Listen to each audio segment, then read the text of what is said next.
ಇನ್ನು ರಾಜ್ಯದಲ್ಲಿ ಮಳೆ ಸಿಕ್ಕಾಪಟ್ಟೆ ಆಗ್ತಾ ಇದೆ, ಒಳ್ಳೆಯದೇ ಆಗಬೇಕು. ಹುಬ್ಬಳ್ಳಿಯಲ್ಲಿ ಅಂತೂ ವರುಣನ ಅಬ್ಬರ ಅತಿ ಹೆಚ್ಚಾಗಿದೆ. ಈ ಬಾರಿ 40 ಡಿಗ್ರಿ ಸೆಲ್ಸಿಯಸ್ ಇತ್ತು ಹುಬ್ಬಳ್ಳಿಯಲ್ಲಿ. ರಸ್ತೆಗಳೆಲ್ಲ ಜಲಾವೃತವಾಗಿದೆ, ವಾಹನ ಸವಾರರು ಪರದಾಡುವ ಮಟ್ಟಕ್ಕಾಗಿದೆ.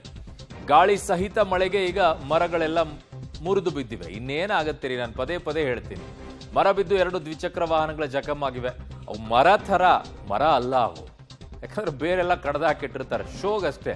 ತುಳಜಾಭವಾನಿ ದೇವಸ್ಥಾನಕ್ಕೂ ಕೂಡ ನೀರು ನುಗ್ಗಿದೆ. ಸೊ ಹುಬ್ಬಳ್ಳಿಯಲ್ಲಂತೂ ಮೊನ್ನೆಷ್ಟೇ ನೋಡ್ತಾ ಇದ್ವಿ, ಹುಬ್ಬಳ್ಳಿಯ ವಿದ್ಯಾನಗರದಲ್ಲಿ ಅಪಾರ್ಟ್ಮೆಂಟ್ಗಳೆಲ್ಲ ನೀರು ನುಗ್ಗಿತ್ತು, ರಸ್ತೆಯಲ್ಲೆಲ್ಲ ನೀರು ನಿಂತಿತ್ತು ಅಂತ ಹೇಳಿ. ಸೊ ಈಗ ಹಲವು ಭಾಗಗಳಲ್ಲಿ ಈ ರೀತಿಯಾಗಿ ಪರಿಸ್ಥಿತಿ ಹುಬ್ಬಳ್ಳಿಯಲ್ಲಿ ನಿರ್ಮಾಣವಾಗಿದೆ. ಈ ಬಾರಿ ಅತಿ ಹೆಚ್ಚು ಬಿಸಿಲನ್ನ ಕೂಡ ಹುಬ್ಬಳ್ಳಿ ನೋಡಿದೆ, 40 ಡಿಗ್ರಿಗಿಂತಲೂ ಹೆಚ್ಚು. ಈ ಬಾರಿ ಮಳೆನೂ ಕೂಡ ಅದೇ ರೀತಿಯಾಗಿ ಆಗ್ತಾ ಇದೆ. ಮರಗಳೆಲ್ಲ ಉರುಳಿವೆ.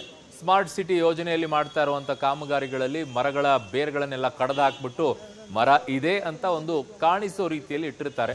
ಗಾಳಿ ಬಂದಾಗ ಬಿದ್ದಿರುತ್ತೆ. ಅದರ ಪರಿಣಾಮವಾಗಿ ಈಗ ಅಲ್ಲಿ 2 ಬೈಕ್ಗಳೆಲ್ಲ ಜಖಮಾಗಿವೆ. ಇನ್ನೊಂದಿಷ್ಟು ನೋಡ್ರಪ್ಪ, ಎಲ್ಲೆಲ್ಲಿ ಬೇರ್ಗಳನ್ನು ಕಟ್ ಮಾಡಿ ಇಟ್ಟಿದ್ದೀರ ಮರಗಳನ್ನ ಅಂತ ಹೇಳಿ ಮೊದಲೇ ಹೇಳ್ಬಿಟ್ರೆ ಅಲ್ಲಿ ಗುರುತಿಸಿಟ್ಬಿಡಿ, ಇದು ಬೇರಿಲ್ಲದೆ ಇರುವಂಥ ಮರಗಳು, ಇಲ್ಲಿ ನಿಲ್ಲಕೂಡದು. ಗಾಳಿ ಮಳೆ ಬಂದಾಗ ಹೇಳ್ಬಿಡಿ, ಬೋರ್ಡ್ ಹಾಕ್ಬಿಡಿ, ಜನ ನಿಲ್ಲಲ್ಲ ಅಲ್ಲಿಗೆ, ಸುರಕ್ಷಿತರಾಗಿರ್ತಾರೆ. ಪಾಪ ಅವ್ರ ವೆಹಿಕಲ್ಸ್ ಆದರೂ ಗಾಡಿಗಳೆಲ್ಲ ಉಳಿಯುತ್ತೆ, ಅವ್ರ ಜೀವನ ಉಳಿಯುತ್ತೆ.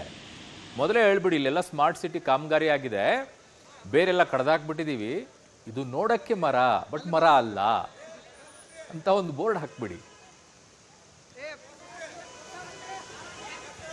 ಇನ್ನೊಂದು ಕಡೆಗೆ ಹುಬ್ಬಳ್ಳಿ ಒಂದು ಕಡೆಗೆ, ಕಾರವಾರ ಕಡೆಗೂ ಕೂಡ ಹೆಚ್ಚಿನ ಕಡಲ ತೀರಗಳಲ್ಲಿ ಹೆಚ್ಚಿನ ಮಳೆ ಆಗ್ತಾ ಇದೆ.